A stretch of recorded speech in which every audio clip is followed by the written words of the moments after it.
The hum of tires on asphalt was the only sound Marcus heard as he drove home that evening. The street was calm, washed in the yellow glow of streetlights, the kind of night where nothing should happen. But then he saw them. 2 police cruisers slid in behind him, their headlights pressing close. His grip on the wheel tightened. No speeding. No broken light. No reason. Still, the flash of red and blue filled his rearview mirror. He pulled over, steady and deliberate. His breath came slow, not out of panic, but practice. Every black man knows that drill. Window down. Hands visible. Voice calm. Even when the world is. An officer stepped out, jaw set, hand already resting on his belt. License and registration. The tone wasn't a request. It was a test. Marcus handed the documents over without a word. His eyes stayed forward, his face unreadable. But inside he felt it, that creeping sense that this wasn't about the law. It was about something else. The second officer circled the car like a predator, flashlight cutting across Marcus's face. "Step out of the vehicle." "For what?" Marcus asked, his voice still low, steady. "Just step out." He opened the door. The night air was cool against his skin, but his chest felt heavy. He kept his movements slow, his palms visible, because quickness could be twisted into threat. The officers didn't explain. They didn't need to. Their silence was louder than their orders. A woman walking her dog stopped at the corner, her brow furrowed as she watched. A man across the street lowered his grocery bags to the sidewalk. Then a teenager, phone already raised, began to record. A ripple of attention spread through the block. People didn't shout. They just watched. Waiting. One officer nudged Marcus toward the hood of his car. His heart thudded, but his body stayed calm. He laid his hands flat against the metal, feeling the vibration of the engine still cooling beneath him. "What did I do?" he asked quietly. No answer. Only the snap of the radio as the officer muttered something unintelligible. The crowd grew. A father lifted his young son onto his shoulder so he could see. Someone whispered, "Why are they stopping him?" Another voice replied, "No reason. Just look." Phones rose higher. Screens glowed. The air thickened with that tense silence everyone recognized. The kind before something breaks. Marcus breathed in, long and controlled. He would not give them anger. He would not give them fear. Only patience. Only truth. His calm unsettled them more than shouting ever could.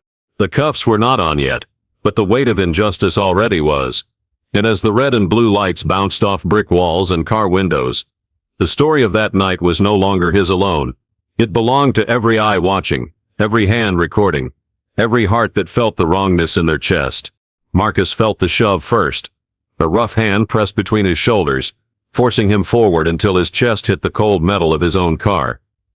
His cheek brushed the hood, the scent of warm steel filling his lungs. Then came the metallic clink. One cuff. Then the other. The sound echoed like a verdict. No warning. No explanation. Just steel on skin. He tilted his head, voice steady though his dignity was being stripped in front of strangers. "What crime have I committed?" Silence. The officers avoided his eyes, their jaws tight, their bodies rigid. They didn't answer because they didn't have one. The crowd shifted, restless. Someone whispered, "Why are they cuffing him?" Another muttered back, "He didn't do anything." The teenager at the edge of the sidewalk raised his phone higher. "I'm live," he said, almost trembling. His camera caught Marcus's hands locked behind his back, his face pressed to the hood, the flashing lights painting him in red and blue. Thousands of strangers would soon see what was unfolding, but in that moment, it was just a neighborhood watching injustice take root. "Sir," a woman called from across the street, "why is he in cuffs?" The officer closest to her glanced over but gave no response. His silence was heavier than words. The live stream chat began to flood with comments. "What did he do? He looks calm. This is wrong." Marcus closed his eyes briefly, gathering himself. His lips barely moved as he exhaled. "Stay steady." It wasn't a plea. It was a promise. The boy holding the phone whispered to the stream, "Look at him. He's not even fighting. They're just doing this." His voice cracked, torn between shock and outrage. The car slowed as it passed. The driver honked once in protest, then drove on, the sound leaving a sharp echo. The officers adjusted their stance, unsettled not by resistance but by the absence of it. Marcus's stillness seemed to expose their cruelty more than any struggle ever could. The handcuffs cut into his wrists, but his posture remained upright. His shoulders squared as much as the cuffs allowed. "Tell me," Marcus said again, softly but firmly, "what crime have I committed?" Again, no answer. Only the hum of the cruiser engines and the whispers of a crowd that was no longer just watching but remembering. Every second stretched, drawn out by the cameras, by the silence, by the undeniable truth, playing out in real time. Marcus, bound but unbroken, breathed in slowly. That breath traveled through the live stream, into living rooms and bedrooms far beyond the street. It was not resistance, it was power. The taller officer frowned. "Not how this works." Marcus turned his head slightly, eyes steady. "You've got me cuffed on the hood of my own car, in front of witnesses. You'll let me use my phone." The crowd stirred. Phones shifted in hands, lenses catching every flicker of tension. The younger officer exchanged a glance with his partner, uncertainty flashing in his eyes. Marcus didn't beg. He simply waited, breathing evenly, as though he knew patience would bend the moment his way. Finally the taller one huffed. "Fine. One call. Make it quick." They fished the phone from his pocket, holding it just out of reach. Marcus nodded, calm, then guided them through the unlock code with measured instructions. His cuffed hands couldn't hold the device, so the officer held it to his ear, smirking like it was a joke. But Marcus wasn't laughing. He spoke clearly, each syllable deliberate. "Call my brother." The officer scoffed. "And who's that?" Marcus's reply cut through the night like glass. "The United States Attorney General." The phone began to ring. The live stream chat erupted. "Wait, did he say Attorney General? Is he serious? This is about to blow up." The officer holding the phone shifted uneasily, trying to mask it with a smirk. "Yeah, sure. We'll see." On the third ring, the line clicked open. A voice, firm and controlled, answered. "Marcus?" The officer froze. "It's me," Marcus said evenly. "You're on speaker." The phone shook slightly in the officer's hand. The crowd leaned closer, ears straining. Marcus didn't raise his voice. "On the side of Eastbrook Avenue. 2 officers have me in handcuffs. No reason given." Murmurs rippled through the crowd. Someone whispered, "Oh my God!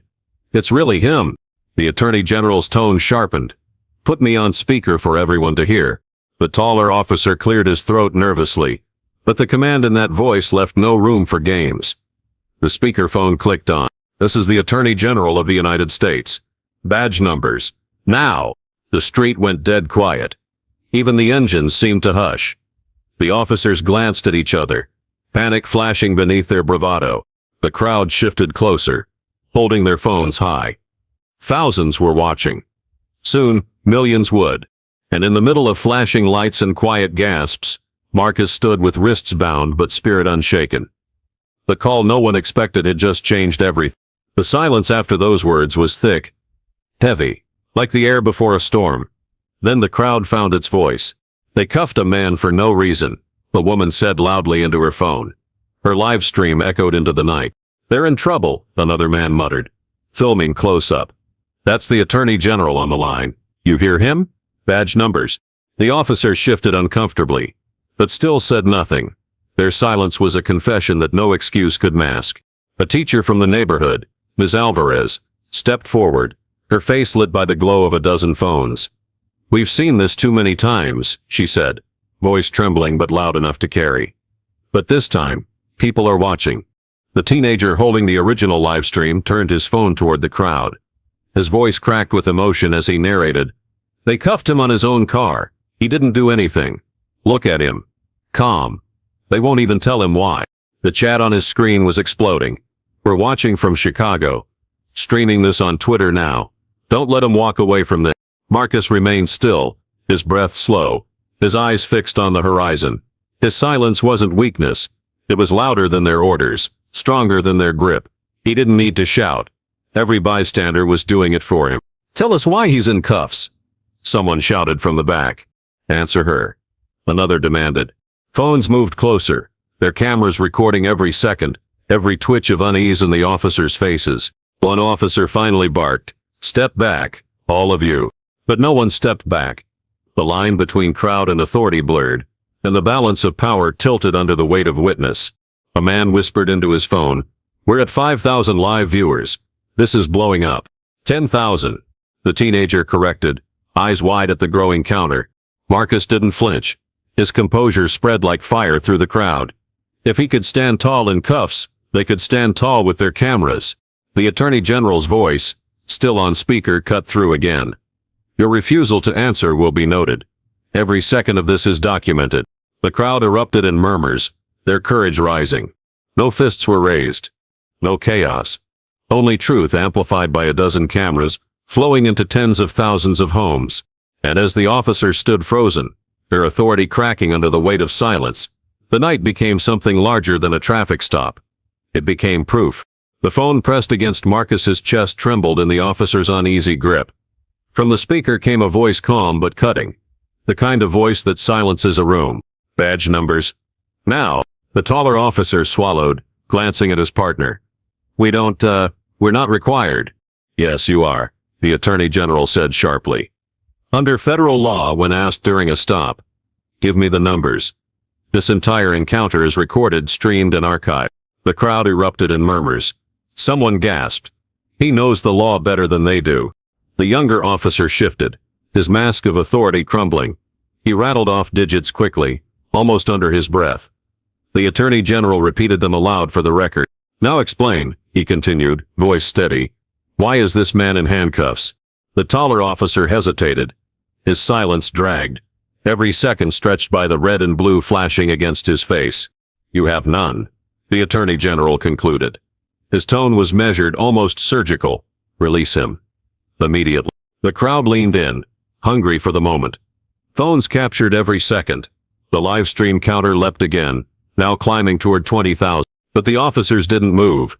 Their pride fought with fear. The Attorney General's voice hardened. "This is not a request. This is an order. You are on notice. The Department of Justice is watching." Gasps rippled. The woman whispered to her friend, "That's power. Real power." Marcus stood still, eyes closed briefly, drawing strength from the calm rhythm of his breath. His quiet dignity filled the silence more than shouting ever could. The taller officer muttered something under his breath, but his words dissolved against the weight of authority booming from a phone speaker. The Attorney General's voice didn't rise. It didn't need to. "You have one choice. Do what is lawful, or face consequences you cannot imagine." The crowd roared in approval. People clapped. Others cheered. A chant even began at the edge. "Let him go! Let him go!" And though Marcus said almost nothing, his presence commanded the night. Bound in cuffs, he radiated something stronger than anger. Quiet power, inherited and earned. In that moment, the two brothers, one in chains, one with the nation's laws in his hand, stood side by side, bound not by circumstance but by unbreakable truth. The air vibrated with tension. The Attorney General's words still hung in the night, pressing down heavier than the flashing lights. The officers shifted, their arrogance colliding with fear. One straightened his shoulders, clinging to authority. The other avoided the crowd's eyes, his grip on the phone trembling. "You think this ends here?" the Attorney General asked through the speaker. His voice was calm, deliberate, surgical. "It doesn't. Every second is already public. Every silence is evidence." The crowd cheered. Phones tilted higher, capturing both Marcus and the officers in a single frame. The man bound in cuffs, steady as stone, and the men with badges, cracking under quiet scrutiny. The younger officer finally muttered, "We followed procedure." The Attorney General's reply cut like glass. "Which procedure? The one where you cuff innocent citizens without cause? The one where you silence them when they ask for a reason? Quote me the statute." "I'll wait." No words came back. Only the night, heavy with truth. The live stream counter surged past 30,000. Comments poured. "This is history. Keep recording. Justice is live right now." Marcus lifted his chin slightly, eyes steady.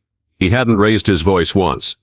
His strength was not in shouting but in breathing, slow, controlled, undeniable. His stillness spoke louder than their commands. But the crowd didn't move. A woman shouted back, "No more silence." Others joined her, clapping, chanting. The officers were outnumbered not by force but by witness. The Attorney General's voice dropped lower, colder.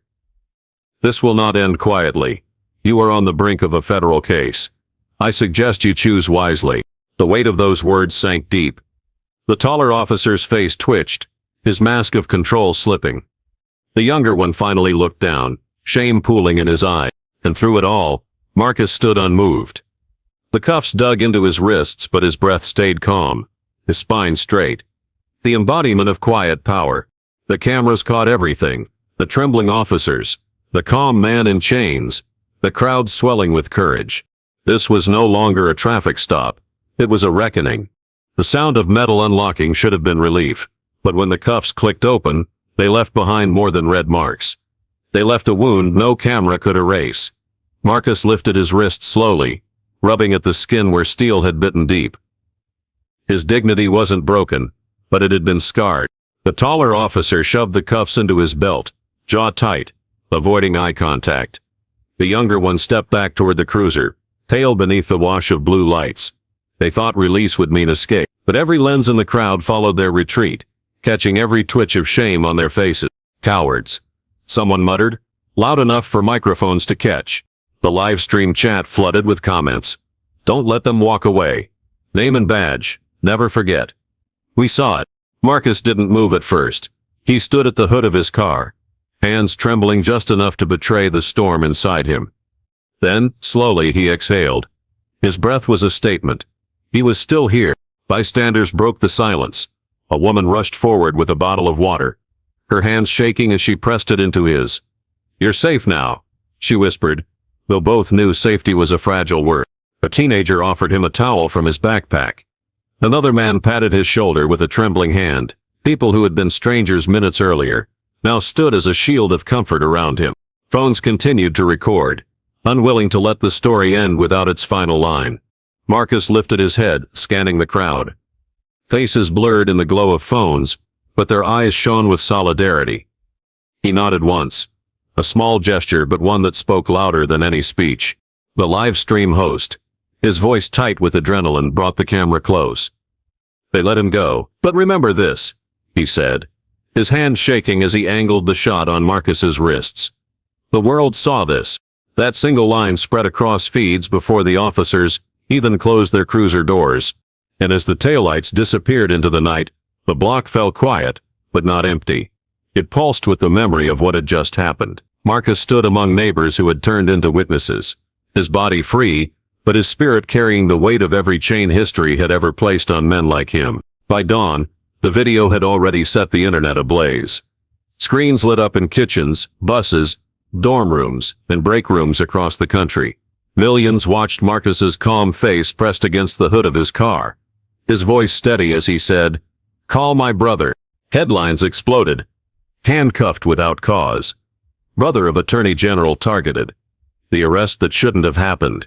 On Twitter, hashtags climbed faster than breaking news alerts. "Hands off Marcus." "Justice in chains." The world saw this. They trended worldwide within hours. Comment sections turned into floodgates of fury and grief. Some wrote of their own stories. Times they were stopped, questioned, humiliated. Others wrote simply, "We stand with you." News anchors replayed the clip in slow motion, dissecting every detail. The silence when Marcus asked what crime he had committed. The shift in the officers' faces when the words Attorney General rang out. The trembling in their voices when the speakerphone carried authority they couldn't silence. Pundits argued on live television. Some called it a breakdown of trust in law enforcement. Others insisted it was proof of systemic bias. But no one could deny the evidence that played again and again. A man cuffed without reason, a crowd demanding answers, and a phone call that changed the night. At coffee shops, strangers whispered, "Did you see that video?" In classrooms, students debated fairness and power. In living rooms, families sat quiet, knowing the ache behind the outrage. Because for many, this wasn't the first time they'd seen something like it. It was only the first time the man in cuffs had a brother who held the nation's gavel. The live stream ended with the chilling words, "The world saw this." Now the world couldn't look away. The next night, the Langston family gathered around the long oak table that had seen years of Sunday dinners and holiday laughter. But tonight, there was no laughter, only silence and the weight of unspoken questions. Marcus sat at one end, his wrists bare but still raw. Across from him, his older brother, Attorney General Daniel Langston, sat stiff in his chair, his tie loosened, his jaw clenched. Between them, their mother, her hands rested flat on the table, her gaze moving from one son to the other. Finally, she broke the silence. "Power without justice is hollow," she said softly. Her voice carried the gravity of decades, of struggle survived and wisdom earned. Marcus lowered his eyes. "I did everything right, Mama. Everything." And still, his voice trailed off, but his wrists said what words couldn't. Daniel leaned forward, elbows on the table. "This isn't just about you," he said. "This is about every person who's been cuffed, silenced, and humiliated with no camera to catch it. My office will act." Their mother shook her head gently. "Not just as Attorney General, Daniel, as a brother, as a man who knows what it feels like to see his own blood in chains." The table fell silent again. Plates of untouched food cooled between them. Marcus looked at his brother, his expression calm but unyielding. "Don't do this for me. Do it because it should have never happened." "To anyone." Daniel nodded slowly. His shoulders eased, but his resolve sharpened. "Then that's what we'll do." Their mother closed her eyes briefly, whispering a prayer. When she opened them, she smiled faintly, though it didn't reach her eyes. "This table," she said, "has always been where we plan for tomorrow. Tonight is no different. Tonight you plan not just for yourselves, but for everyone watching." The oak table, scarred with years of meals and memories, became a war council, a place where blood ties and national duty intersected. Two sons, one scarred by injustice, the other armed with the power of law, sat shoulder to shoulder. The fight ahead would not be simple, but it would be there. By morning, the city was no longer quiet. Outside the precinct, protesters filled the sidewalks, their signs lifted high. "Hands off our dignity. Justice for Marcus." No more silence. Drums beat. Voices rose. Chants rolled through the streets. But this was not chaos. It was organized resolve. Clergy stood beside activists. Teachers marched with parents. Children carried cardboard signs drawn with crayons. Inside the precinct, officers closed ranks, their blinds drawn, their faces hidden behind glass. But the sound of the crowd seeped through anyway. Local leaders gathered with megaphones. "This is bigger than Marcus," one pastor declared. "This is about every person treated as less than human by the people sworn to protect them." The crowd roared in agreement. Marcus watched from his apartment window a few blocks away. His face was solemn, almost humbled. He hadn't asked for this, yet strangers had taken his pain and carried it into the streets. He pressed his palm against the glass, whispering thank you.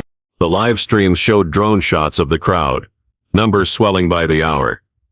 National reporters arrived, their cameras weaving through chants and signs.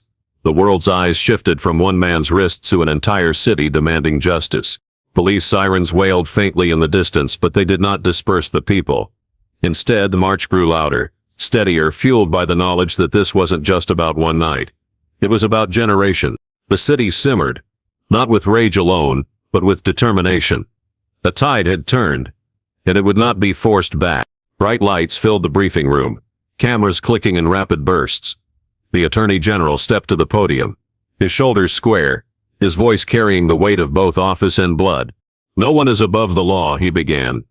"Not even those sworn to uphold it." He continued, steady and deliberate. "On the night of April 12th, my brother Marcus Langston was handcuffed without cause. This is not about family privilege. This is about justice. What happened to him happens to thousands unseen. That ends now." Questions shot up. "Mr. Attorney General, are you calling for federal intervention?" He nodded once. "A full investigation is underway. Every detail, every silence, every policy failure will be examined. And reforms will follow." The words carried beyond politics. They carried blood, bond, and justice. Outside the room, televisions replayed his speech in barbershops, airports, classrooms. People paused what they were doing to listen. His voice wasn't just a headline, it was a promise. Marcus watched from home, his mother beside him. She squeezed his hand. "Your brother speaks for you," she whispered, "but he speaks for us all." The two officers, now under national fire, issued their statements. Their voices were strained, their words rehearsed. "The suspect fit a description," they claimed. "We acted within procedure." But excuses crumbled fast. Body cam footage leaked, showing hesitation, contradiction, silence where there should have been protocol. Social media ripped it apart frame by frame.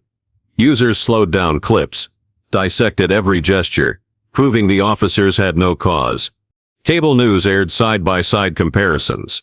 The official statements versus the body cam truth. The differences were glaring. The silence on why Marcus was cuffed grew louder than any justification, and the nation leaned in, unwilling to let lies replace truth. The hashtag was just words on a screen at first. "Hands off Marcus." The world saw this. But within days, those words spilled out of phones and laptops, and onto cardboard signs, into chants that echoed down city streets, into candles burning on church steps long after midnight. College students were the first to march. Entire campuses emptied into the streets, professors standing shoulder to shoulder with their students. They carried banners that read, "Justice is not optional." Videos of their marches spread like wildfire, fueling more protests in towns that had never seen demonstrations before. Churches held vigils. Pews filled with families who knew the pain too well. Choirs sang hymns that turned into rallying cries. Ministers spoke Marcus's name alongside those who could not speak theirs anymore. Mothers wept in the front rows, clutching photos of sons lost to similar nights, similar cuffs, similar silence. In neighborhoods across the country, families gathered in parks, holding signs painted by children's hands. They chanted Marcus's name, but they also chanted others, names that had nearly been forgotten, now resurrected in solidarity. What began as one man against two officers became thousands against an entire system. Marcus watched all of it from his living room, the glow of the television reflecting in his eyes. He sat still, hands folded, reluctant to see himself as a symbol. He never wanted to be a headline, never wanted to be the face of a movement. Yet his calm, his refusal to break under humiliation, had been captured and replayed until it became more than his own story. It became proof. Reporters began calling him the man who breathed through injustice. Strangers sent letters thanking him for his composure, telling him that his quiet strength gave them courage to speak. His mother, sitting beside him, touched his shoulder. "You didn't choose this," she said softly, "but maybe it chose you." Activist groups reached out, asking him to speak at rallies, to stand with them. At first he hesitated. He was no politician, no preacher, just a man who wanted to drive home in peace. But as he saw crowds chanting his name alongside others, he understood. His story was not his alone anymore. At a university auditorium filled to the brim, Marcus finally took the microphone. His words were simple, spoken in the same calm voice he'd used that night. "This isn't about me. It's about us. About every time someone was silenced. About every life cut short. About making sure this ends here." The room erupted in applause, not because he shouted, but because he didn't need to. His steady presence, the same composure that unsettled officers, now stirred a nation. The hashtag had become a movement, and the movement was just beginning. The marble hall was built for echoes. And that morning, every sound carried. Senators filled their seats. Cameras clicked, and the Attorney General walked in with a calm stride. His suit was pressed, his face unreadable, but his eyes held the weight of both duty and family. Questions began quickly, sharp and calculated. Some senators leaned forward, supportive, demanding accountability. Others leaned back, dismissive, warning against politicizing law enforcement. The Attorney General didn't flinch. He spoke steadily, each word clipped with precision. Then he pressed a button. The screen lit up with footage everyone already knew, but no one could look away from. Marcus on the hood of his car, the cuffs snapping closed. His calm voice, "What crime have I committed?" And the silence that followed. The chamber stilled. The gleam of the handcuffs on the screen seemed almost louder than the questions. The Attorney General turned toward the senators. "This is not a debate about perception. This is evidence. Bias is not speculation. It is documented." The cruelty looked different under chandeliers and carved ceilings, but it was the same cruelty, and it could no longer be ignored. The cameras were already rolling when Marcus stepped to the podium. He wore no suit, no tie, just a plain shirt, his posture steady, his hands resting calmly on either side of the microphone. The crowd hushed, waiting. "I never thought my name would be in headlines," he began, voice low but unwavering. "I never wanted it. I'm just a man who wanted to drive home from work." He paused, eyes sweeping across the room, then into the cameras that streamed his face into millions of homes. "This is not about revenge. I seek no punishment. I only seek dignity, because no citizen should fear the people sworn to protect them." The words hung heavy. He didn't raise his voice. He didn't need to. His quiet tone pierced through the noise louder than any shout could. Reporters sat frozen, pens hovering midair. Viewers at home leaned closer to their screens. Social media feeds lit up instantly. His calm is power. He speaks for all of us. Marcus ended simply, with a small nod. "Do better. For all of us." Silence followed. But it wasn't emptiness. It was recognition. Millions had just heard truth. Anonymous messages began to flood Marcus's inbox. Threats, insults, promises of violence. Online, his face was spliced into memes, mocked by strangers who refused to see the truth. But every attack only sharpened the public's resolve. Neighborhood meetings turned into organizing hubs. Families taped signs to their windows. "If they can cuff him, they can cuff any of us." The narrative grew too big to contain. Each insult thrown at Marcus only made him more human, more relatable, more symbolic. And the nation understood, this wasn't just his fight anymore. Weeks passed before the report was released, stamped with the seal of the Department of Justice. Journalists scrambled for copies. Cameras flashed, and anchors announced, "Investigation findings. Official at last." The conclusion was unflinching. The officers had violated protocol, civil rights, and constitutional law. Their actions were rooted not in suspicion but in bias. The report recommended sweeping reforms, mandatory de-escalation training, federal oversight of traffic stops, and new accountability measures. None of it shocked the public. Everyone who had watched the live stream already knew the truth, but the weight of the findings was undeniable. This wasn't speculation anymore. It was law. It was fact. It was history. Momentum built quickly. The report became the spark lawmakers could no longer ignore. On Capitol Hill, leaders introduced a bill with a name that carried both hope and defiance: the Dignity in Policing Act. The legislation was ambitious. It mandated racial bias training, required body cam transparency, and established independent review boards in every state. It limited the use of restraints during routine stops, and created a national database of misconduct. Marcus's name appeared in the bill's preamble, etched into legislative history as the man whose quiet power transformed outrage into reform. Debates in Congress were fiery. Opponents called the bill overreach, warning it would tie the hands of law enforcement. Supporters held up still images from the video, Marcus's calm face framed by flashing lights, and asked one question: if not now, when? On the streets, activists marched in support, chanting both his name and the names of countless others. Churches rang their bells the morning the bill cleared committee. College students filled the steps of courthouses demanding passage. News anchors spoke of it as a watershed moment. One traffic stop, one said, has become the tipping point for a nation. Marcus, sitting quietly at home, listened to the coverage with a mix of disbelief and humility. "I didn't ask for this," he whispered to his mother. She touched his hand. History doesn't ask. It remembers. When the bill passed the House, the gallery erupted in applause. When it passed the Senate, there were tears in the chamber.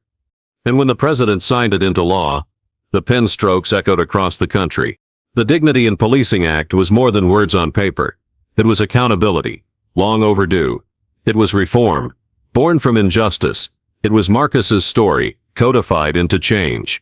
The precinct still stood where it always had, its bricks weathered by decades of rain, its flag rippling in the morning breeze.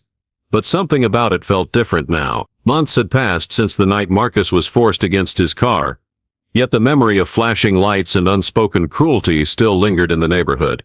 What changed was not the building itself, but what it now carried. Mounted on the front wall, polished bronze glimmered under the sun. The plaque read, "This space belongs to dignity, quality, and respect." The words were simple, yet they carried the weight of everything that had happened. Every officer who walked through those doors passed beneath that message. Some pretended not to notice. Some stared at it each morning, their eyes flicking over the letters like a silent confession. And others, especially the younger recruits, read it slowly, letting it remind them of what the badge was supposed to mean. It wasn't pride that hung over the precinct anymore. It was accountability. The community noticed. People who once crossed the street to avoid passing the building now paused in front of it. Parents pointed to the plaque while their children asked questions. A grandmother traced the words with her fingers and whispered, "This is for us." Teenagers gathered on the sidewalk to take photos, holding their fists high or flashing peace signs. Inside, changes were underway. Training manuals had been rewritten, new oversight committees had been formed, and meetings were no longer one-sided lectures but open forums. Activists who once protested outside now sat inside conference rooms, reviewing policies with commanders who had been forced to listen. It wasn't perfect, but it was different. At town halls, residents spoke of cautious hope. They no longer demanded to be heard from the back of the room. They sat at the table. Their voices shaped decisions. Their stories became lessons. Trust was not rebuilt overnight, but brick by brick, word by word, it began to grow again. The transformation of the precinct echoed beyond city limits. Newspapers published stories about how a single traffic stop had sparked reforms that spread statewide. Other departments adopted similar plaques, not as decoration, but as reminders etched in metal. A ripple had begun. One evening, candles lit the sidewalk outside the precinct. Families, clergy, students, and elders gathered, not to mourn but to remember and affirm. Their candles flickered beneath the plaque, flames small yet unyielding, much like Marcus's own quiet strength. Prayers were whispered. Songs rose softly into the night, and for the first time in years the crowd outside the precinct wasn't there to protest, but to honor transformation.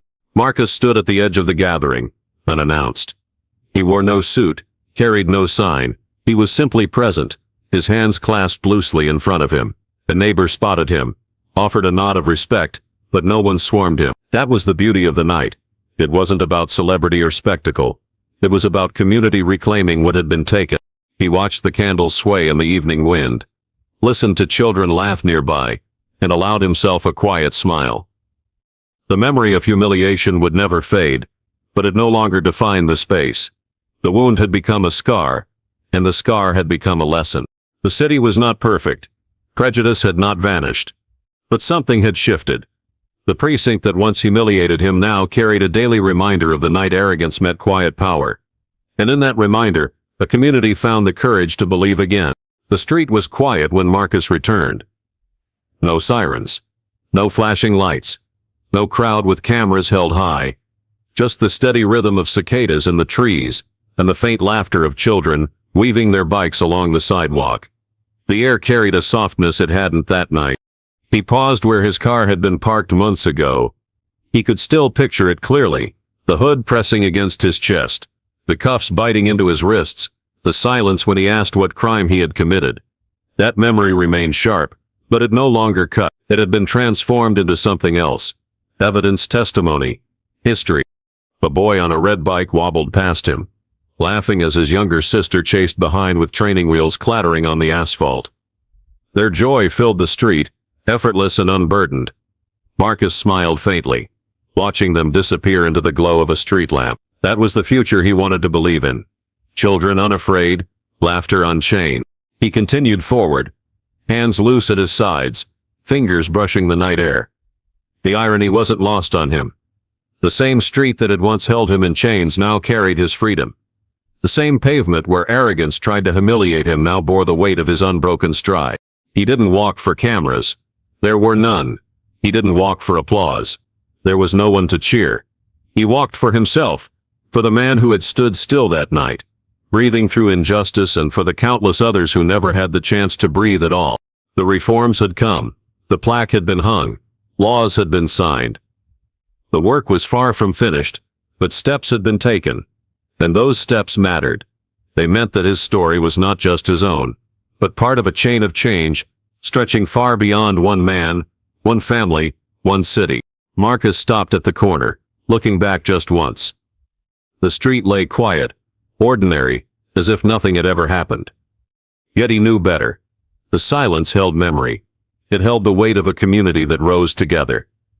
It held the proof that dignity could not be cuffed. He whispered softly, almost to himself, "Never again." Then he turned, walking forward. Not in chains, not in silence, but in quiet, unshakable dignity that no badge, no bias, no pair of steel cuffs could ever erase. His footsteps faded into the night, not as an ending, but as a beginning.